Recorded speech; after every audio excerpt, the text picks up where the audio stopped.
Hi friends, I am Dr. B.B. Rao of Usha Clinic and founder of the websites qmedicaldoubts.blogspot.in and rockbawmedicaldoubts.com. Through these videos, I am providing the basic knowledge about the commonly occurring diseases, treatment and surgery details when necessary for the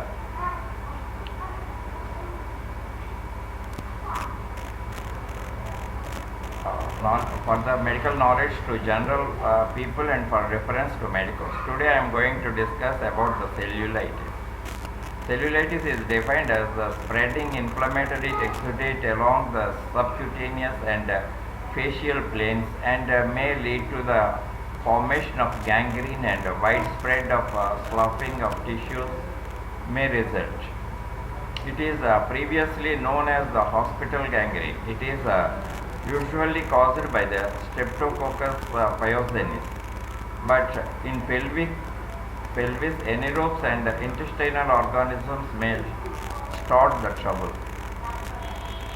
The organisms may gain entry to the tissues through an accidental wound, trivial in nature as grage or scratch, or as a result of an operation. Lack of resistance may cause the spread rapidly and extensively. The clinical condition depends upon the virulence of the organism and the extent of infection. Clinical features: redness, itching and stiffness commence at the site of inoculation to be followed by tenderness and swelling. The general features of infection are common. Septicemia and pyemia may be developed sometimes.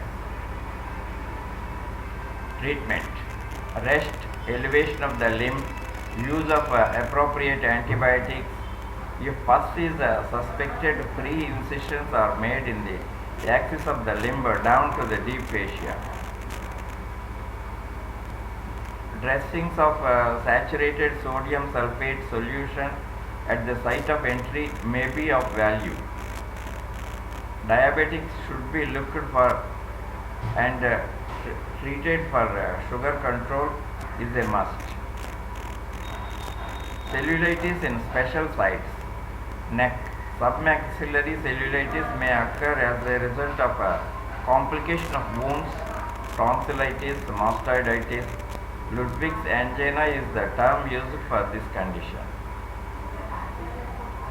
Complications are the edema of the glottis with possible asphyxia and mediastinitis. Scalp.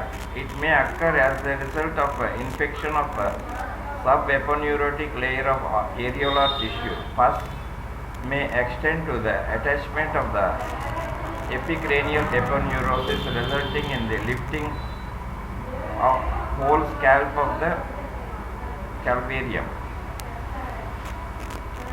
Complications: necrosis of bone or thrombosis of emissary vein spreading to intracranial sinuses may follow. Treatment: early incision parallel to the arteries are necessary when pus is suspected. The condition may present as pots of the tumor. Orbit. This condition is followed by the wounds or from infection of the air sinuses in the vicinity. Proptosis and impairment of ocular movements follow. Complications: the infection may spread to the meninges or thrombosis may extend along the ophthalmic vein to the cavernous sinus. The eyeball itself may be infected. The condition is called panophthalmitis. Precautions: due to the risk cellulitis, all wounds of the orbit demand careful attention. If infection supervenes, drainage is provided by incision in the eyelid or conjunctival fornix. Panophthalmitis is treated by evisceration of the eye. It is safer than the excision, which is liable to be followed by meningitis from the infection extending along the open sheath of the optic nerve. Pelvic cellular tissue. The common cause is the lateral tear of the cervix during the parturition. Inflammation extends upwards in the broad ligaments so that the indurated swelling appears above the POUPART'S inguinal ligament. The condition may be called parametritis. Cellulitis of the retroperitoneal tissues may be the cause of retroperitoneal fibrosis. Ultra shortwave therapy and the appropriate antibiotics will usually give relief. If the swelling appears above the POUPART'S ligament and deep edema or softening is detected, the abscess is incised and drained extraperitoneally.